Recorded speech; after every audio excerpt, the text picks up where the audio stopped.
now that draft is here, I know you're all going to be asking for some drafting tips. Well, I've got you covered.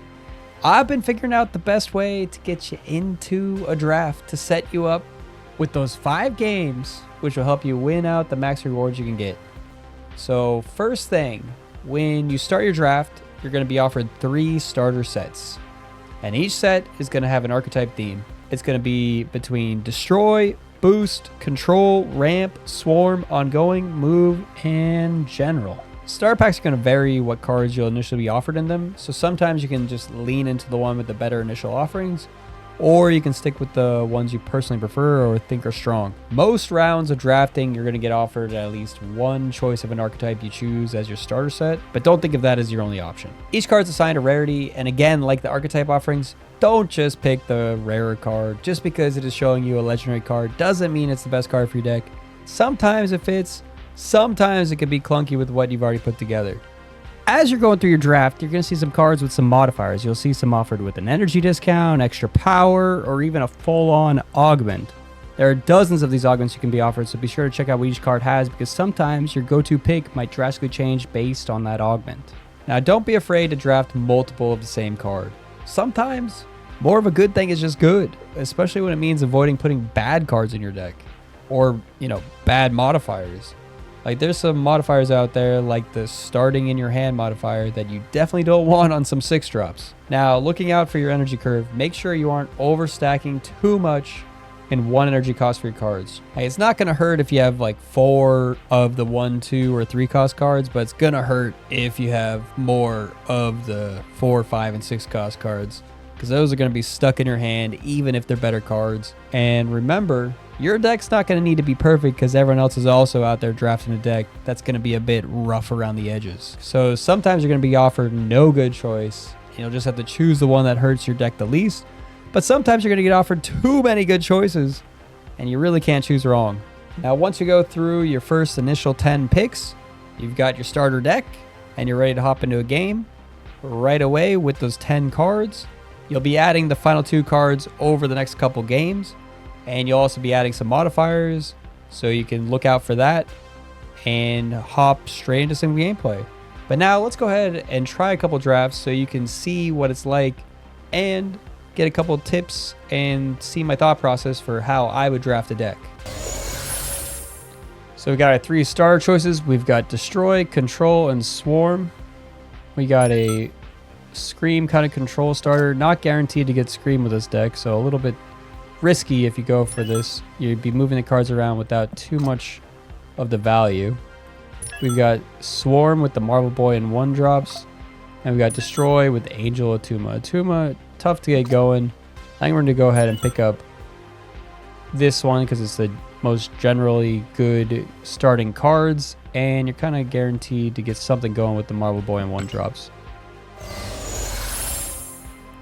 So another 1-drop, never bad, but also Sasquatch, a big card, and we're going to maybe have a lot of little small stuff, so not bad. I don't think we want the wave. It's just kind of an easy elimination from these 3. So when we're looking at this next one here, we can go ahead and try and do reverse elimination. So Wolfsbane requires us to want to have a lot of cards in the lane to get the value out of it. This is just another 1-drop, so not too bad. And Kazar buffing up 1-drops fits with our Marvel Boy plan. We can pick up more 1-drops. So it's really between Hawkeye and Kazar if we want to go lean into more 1-drops now, or if we want to have something that buffs 1-drops. Like Kazar, just picking that up, getting the 1-drop up, not too bad. We'll be offered more 1-drops, I think, along the way. So Victoria Hand, we don't really have credit cards outside of just the Maria Hill card, so it won't get too much value. These all are buffed up. So Namora requires us kind of anti-synergy here because we are a Swarm deck that's going to want to have a lot of cards on the board. Namora wants 1 card in each lane to buff up. Cold Obsidian, probably going to be our best choice here because we're going to have 1 cost on our deck, and we can just play it with a 1 cost for a 4/13. Good value. Now we get another double 1 cost, or an infinitely playable card, or Angela, which is just going to get buffed up when we play a bunch of our stuff. We have a card like Squirrel Girl, which doesn't actually work with Angela unless we play the Squirrel Girl onto that lane. I think just getting multiple cards to play out with the hood, plus it gets buffed up by Marvel Boy and Kazar. I think it's good to get 2 1-drops in one. Now, this is a tough choice. We do have the Hood and Squirrel Girl synergy for Mockingbird, also Maria Hill, so Mockingbird can get some decent value. Shanna, though, is really good with Kazar and Marvel Boy. And then Maria Hill, just another good way to curve out early on. I think Shanna's going to be too good to pass up here, just because it just gives it immediate value for both those cards. We got Augmented Choice. We got Blue Marvel, which doubles its ongoing effect, which is kind of crazy for our deck. And then we've got Wakanda Power for these two. We don't want Wakanda Power on the hood. That's actually just a 1-6. So this one's easy to not choose. Starrock, a 2/6 that gives some extra value. Not a bad card, but Blue Marvel, huge with the Amplify. Gotta choose the Amplify. That's something you're gonna want to look out for. Just when there's an augment choice on a card that just like really increases the power, definitely gonna be worth picking that up. Our last pick here, we've got 3 decent cards. We've got a 2/3 Groot or a Squirrel Girl. I think Squirrel Girl and Dazzler are going to be the 2 we're choosing from, the 2 Swarm cards. Dazzler, we do have the ability to fill our lanes not too difficultly with the Squirrel Girl and the Shanna. But I think another Squirrel Girl, having the consistency to be able to get the cards out there for the Marvel Boy, having more Kazar value and Blue Marvel value, it's too good to pass up. I think we're going to go ahead and choose another Squirrel Girl. We got our 3 starter choices. We've got Swarm, Control, and Boost. Swarm gives us the 1-cost Marvel Boy package. Control is giving us the Move Control, so a Scream-like package. We'd have to hope to get Scream. Then Boost is giving us the Human Torch stick, kind of just boost up general cards. So we're going to go ahead and try and make a Scream deck. I think that'll be interesting. If we don't get Scream, it's going to be pretty tough to get this working, so let's go ahead and hope we can get it to work. So it's giving us some move and some more control. I think here we don't really care about moving our own cards very much because we're trying to go for like move their cards. So I think we're just going to go with Groot just because it's a bigger card. And now we've got Stegron, which fits into our archetype of Scream, move some stuff, so we're going to go with Stegron. The other 2, Iron Patriot is a different kind of form of control. It's trying to make them play into the location. It is decent combo with Groot, and Mockingbird just doesn't really fit our build really at all. So I think we want to lean more into the movement style legendary deck that we're creating. So it gives us 3 choices, all boosted power. Prodigy isn't really going to do much for us in this deck because we don't really have a good ability that we want to copy from the front line to the back. Merlin, just overall good card. Nebula, you know, good with the Groot, good with some potential other control cards that are going to come out. So I think we're going to go with Nebula.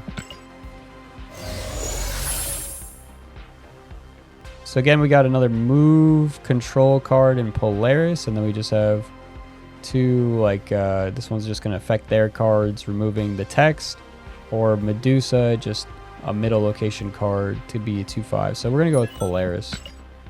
Fits our synergy. So we got a second Spider-Man. We got the Iron Patriot. We do now have the Nebula and the Groot, which synergizes with Iron Patriot. You put Nebula in a different lane, Iron Patriot in another lane. They have to choose between the Iron Patriot lane and the Nebula lane. Groot to come in and play into one of those to force them to give you extra power. Cannonball, it's good if we end up getting a Mercury, but I don't know. Again, it's probably all right with Scream, and it kind of fits our curve. We don't have any 5-drops right now, where we maybe need like another 1-drop, another 2-drop, maybe another 3-drop. 5-drop's not too bad here. Okay, so now we got augmented choices. We've got Medusa, which adds its power to the top card, and Deafening Core, which goes off twice, and Dr. Doom, which goes off twice. Dr. Doom going off twice is pretty big value. It is a 6-drop card, but I think the value from it going off twice, kind of too good to pass up. We're going to go ahead and take Dr. Doom. Now, last here, we got Shaw starting the open hand. You don't really want a 3-cost card unless it's a really cracked 3-cost card to start in your opening hand. So we're not going to pick Shaw. So our choices are between Victoria Hand, which doesn't really combo with anything in our deck because we don't have any way to create cards, and Jessica Jones. Jessica Jones, not too shabby of a card. It is a 4/9 if you're able to play it correctly. So we're going to go ahead and pick Jessica Jones. It comes with Overload, which is going to give us extra energy if we're winning a location, which doesn't seem that hard with our deck. So we're going to go ahead and play Jessica Jones. So we got 3 starter sets here. We got Boost, Move, and Ongoing. Boost, the initial 3 it offers us is a Lasher 4 Giant Heart combo. A little bit lower on the quality of Boost cards. For Move, we got Spider-Punk, Nightcrawler, Doctor Strange. I think Spider-Punk and Nightcrawler are really good cards. Doctor Strange, you really need the specific mood cards to really take advantage of, so it's a little bit riskier. Then we got Ongoing, just 3 overall Ongoing cards. Colossus, not really an ongoing card, I'd say. Just like the only thing it's going to be in the deck for is to get buffed by Spectrum. It does, you know, have some defensive abilities. I think all 3 of these are very mediocre choices to start with, so we don't really have a really clear winner of what we would want just from what's offering us, so we got to lean more into just what we want to play around with right now. So I think I'm going to go with Move, see what we can make. Might be able to make something fun with the Doctor Strange. So we get a card to move. I think choosing cards that gain the power from moving are going to be really good to pick up when you see them, because you probably don't see them as much as you do see the cards that move other cards or move themselves. Multiple Man is actually a really good card with Doctor Strange if you're able to buff it in some way. Let's see if we can get Multiple Man and then maybe some buff cards. Legendary. Now, it only offered us 1 move card choice out of these 3, so Lockheed, not really going to do anything for us. And Coal Obsidian, we only have, well, we do have 2 1-drops, but it is buffed up. Spider-Punk, I think, is just going to fit what we're trying to do a little bit better. All right, now we got Sparky, which gives us extra value on something like Spider-Punk and Vulture. Spider-Man is technically more so a control card trying to move their cards. So we're going to go ahead and pick Sparky. So we currently only have Vulture and Multiple Man to move around. Spider-Punk moves itself, which technically we can move those around too.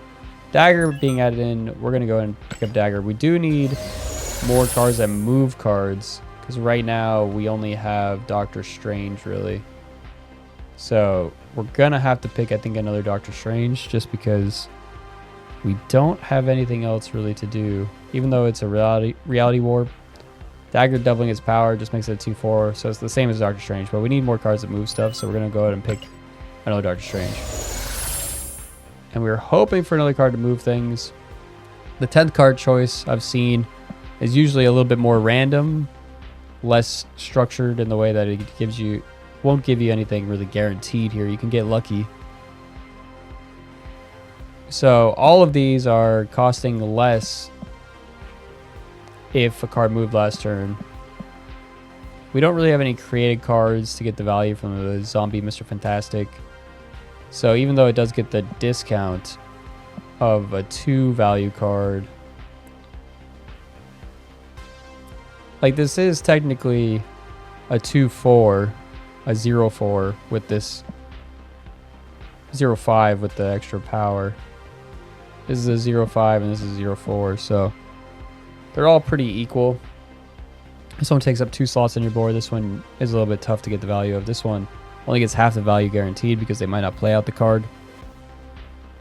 So it's a really close choice. Kind of just, they're all 0 cost with the ability. So I think With the move deck, you don't want to be filling up slots as much, especially with something like multiple man. I think we just choose the Rocket Raccoon as something to play out on maybe the last turn just to get the biggest card in one location that we want. We start off with a legendary fantastic card choice.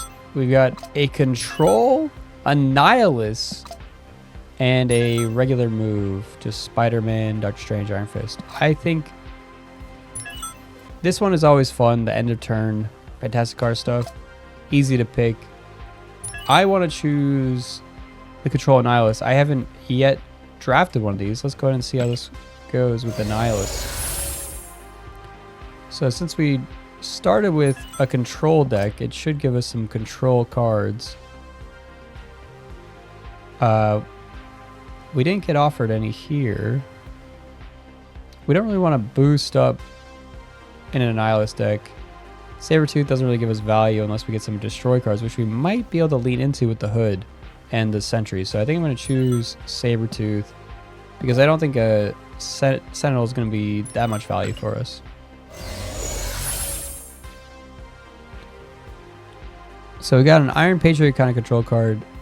With this package, it's actually not that good because we start out with kind of negative value. Laufey's not going to be too bad because we're stealing value from the cards that we might end up sending over. And then Destroy, if we end up picking up a Destroy card, Muse isn't going to be too bad. We don't have any Destroy cards now. I don't think we can lean into that. I think we have to go Laufey just because we might not get offered a Destroy card. Legendary.